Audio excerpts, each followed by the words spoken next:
IPL 2023 की नीलामी का बिगुल बज चुका है और आज इस वीडियो में नीलामी की A to Z जानकारी आपको बताने वाले हैं। Date, time, venues, telecast details, players list, rules, purse details सब कुछ बताएंगे भाई। एंड तक वीडियो को देखिए। वीडियो को लाइक और शेयर तो आप करते ही है, यहाँ कहीं नीचे से चैनल को भी फटाफट सब्सक्राइब कर दो और आईपीएल की हर खबर, हर रोज फैक्ट, हर रोज सबसे पहले पाने के लिए सब्सक्राइब का बटन नीचे हिट कर दो और बेल आइकन दबाओ।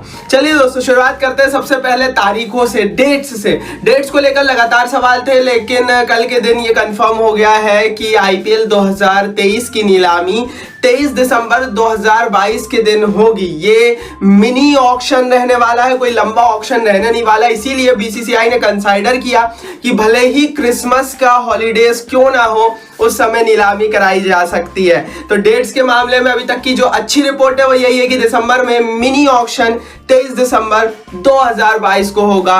अगले साल के आईपीएल के लिए तारीखों के लिए एक लाइक तो बनता है। डेट्स के बाद सबसे बड़ा सवाल, सबसे बड़ी बात थी टाइमिंग्स। आखिर कितने बजे नीलामी शुरू होगी? अभी कुछ दिनों से ये प्रथा शुरू होने लगी थी कि दोपहर में नीलामी शुरू होती थी। अभी रिपोर्ट यह है कि 9 से 12 बजे के बीच, सुबह दोपहर के बीच जो सुबह का समय होता है, 9 से 12 बजे के बीच नीलामी जो है शुरू होने वाली है। इसकी टाइमिंग रहने वाली है। दरअसल मैंने आपको बताया कि एक ही दिन नीलामी चलेगी और इसीलिए अगर सुबह से नीलामी शुरू कर दी जाए तो ज्यादा बेहतर होगा। जब 2 दिन नीलामी चलती है तो उसको हम दोपहर से भी शुरू कर सकते हैं, बट बिकॉज सिंगल डे नीलामी चल रही है इसीलिए टाइमिंग जो है वो सुबह बहुत जल्दी 9 बजे रखी गई है।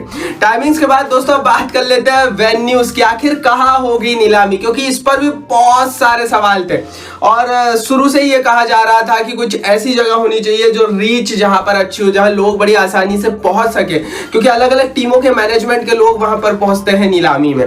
तो इसी कड़ी में कोची को जो है चूज किया था बीसीसीआई ने। अगर हम इंटरनेशनल कनेक्टिविटी की बात करें तो वो थोड़ी सी कम है कोची में, लेकिन अगर हम डोमेस्टिक कनेक्टिविटी की बात करें तो वो अच्छी है। तो इसीलिए हम बोल सकते हैं जहां तक वेन्यूज की बात है कोची को यहां पर फाइनलाइज करा गया। आगे बढ़ते हैं दोस्तों, अब बात कर लेते हैं टेलीकास्ट डिटेल की। आखिर कहां आएगी नीलामी, लेकिन उससे पहले नीलामी की पल पल की अपडेट सबसे पहले टेलीग्राम पर हम दे रहे हैं। तो आपको करना कुछ नहीं है, मैंने डिस्क्रिप्शन बॉक्स में सिर्फ एक लिंक डाल दी, फटाफट हिट करो, लिंक को खोलो, फॉलो कर लो। वहां पर भी फ्री में नीलामी की पल पल की अपडेट सबसे पहले आपको मिलेगी टेलीग्राम पर। चलिए दोस्तों, अब बात कर लेते हैं टेलीकास्ट डिटेल की। आखिर आप कहां देख पाएंगे? अगर आप फोन पर देखते हैं तो कहां पर नीलामी आएगी, अगर आप टेलीविजन पर देखते हैं तो कहां पर नीलामी आएगी। तो इसको लेकर साफ खबर है, साफ चीज है।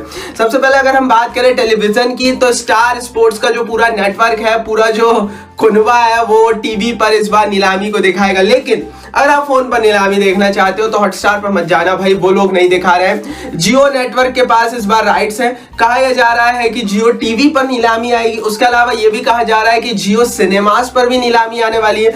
ऑनलाइन माध्यम की बात करें तो जियो नेटवर्क के पास राइट्स है और जियो पर नीलामी आने वाली है। तो टेलीकास्ट 2 अलग अलग चैनल्स पर होगा। और एक चीज और है जो कि कुछ अच्छी खबर है, गौरव कपूर की एंट्री हो जाएगी एंकर के रूप में और ऑनलाइन जियो नेटवर्क के साथ आपको गौरव कपूर दिखेंगे, जो कि बहुत सालों पहले, लगभग 5-7 साल पहले देखा करते थे सोनी सेट मैक्स नेटवर्क के साथ। चलिए आगे बढ़ते हैं, अब बात कर लेते हैं नियमों की।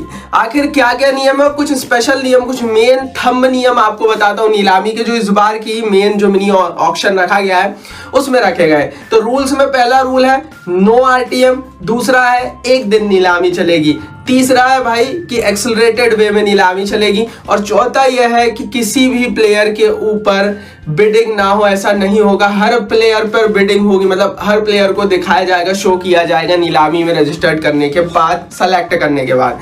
तो ये 4 नियम है जो इस बार रहने वाले। अब रूल्स के बाद दोस्तों अब आगे बढ़ते हैं और जो 2 चीजें और बची है, एक बचा है पर्स डिटेल और दूसरा बचा है प्लेयर्स लिस्ट। तो ये दोनों बताऊंगा, लेकिन उससे पहले लाइक शेयर कर दो, नीलामी के लिए एक लाइक तो बनता है। पर्स डिटेल की बात करें तो 95 करोड़ रुपए हर टीम के पास रहेंगे नीलामी में खर्च करने के लिए, लेकिन इसमें अभी तक रिटेन्ड प्लेयर्स की वैल्यू को काट लिया जाएगा और इस आधार पर सभी टीमों का बैलेंस पर्स इस समय आप अपनी स्क्रीन पर देख पा रहे होंगे। सनराइजर्स हैदराबाद जो टीम है वो टॉप कर रही है, यहाँ पर लगभग 40 करोड़ रुपए का बैलेंस पर्स है। तो वहीं रॉयल चैलेंजर्स बेंगलोर काफी नीचे है इस लिस्ट में। तो जाहिर है कि हमें बड़े बड़े प्लेयर्स, महंगे महंगे प्लेयर्स सनराइजर्स हैदराबाद में जाते हुए दिखेंगे। अब पर्स डिटेल आपने देख ली। पर्स के लिए अपनी फेवरेट टीम के लिए एक लाइक करते चलिए, क्योंकि अब बात कर लेते हैं प्लेयर्स लिस्ट की। कितने खिलाड़ी और क्या है प्लेयर्स लिस्ट के बारे में क्या क्या रिपोर्ट है। टोटल 991 प्लेयर्स ने रजिस्ट्रेशन कराया है, जिसमें से 714 हिंदुस्तानी है, 277 विदेशी प्लेयर है। जिन प्लेयर्स ने रजिस्ट्रेशन कराया है उसमें 57 ऑस्ट्रेलियन, 52 साउथ अफ्रीकन है, बड़ी संख्या। 33 विंडीज के खिलाड़ी हैं, 31 इंग्लैंड के, 27 न्यूजीलैंड, 23 श्रीलंका और 14 खिलाड़ी अफगानिस्तान से आते हैं। उसके अलावा बाकी जितने प्लेयर्स हैं, जो 714 प्लेयर्स है, उसमें इंडिया के प्लेयर्स हैं, जिसमें इंडिया के सारे प्लेयर हैं जो डोमेस्टिक क्रिकेट खेलते हैं। अब ये तो प्लेयर्स लिस्ट आ गई, लेकिन ये फाइनल प्लेयर लिस्ट नहीं है। इस 991 खिलाड़ियों की रजिस्टर्ड प्लेयर्स लिस्ट में से प्लेयर्स सेलेक्ट किए जाएंगे और उन सेलेक्टेड प्लेयर्स पर ही नीलामी में बोली लगेगी। तो लगभग 500 खिलाड़ी सेलेक्ट होंगे, लगभग मोटा माटी हिसाब के अनुसार, जिन पर नीलामी होगी। इन 991 प्लेयर्स पर नीलामी नहीं होगी। अब देखते कौन कौन सेलेक्ट होता है, आगे पता लगेगा। तो भैया ये तो थी मिनी ऑक्शन की एक डिटेल। अब कमेंट बॉक्स में आप बता दो यार कि कौन सी टीम इस बार के मिनी ऑक्शन में खरीदेगी सबसे महंगा खिलाड़ी और कौन होगा इस नीलामी का सबसे महंगा खिलाड़ी। कमेंट बॉक्स नीचे लिखकर बताओ। इस वीडियो को लाइक और शेयर करो, टेलीग्राम पर फॉलो करो, डिस्क्रिप्शन बॉक्स में लिंक है, चैनल को सब्सक्राइब करके बेल आइकन दबाओ।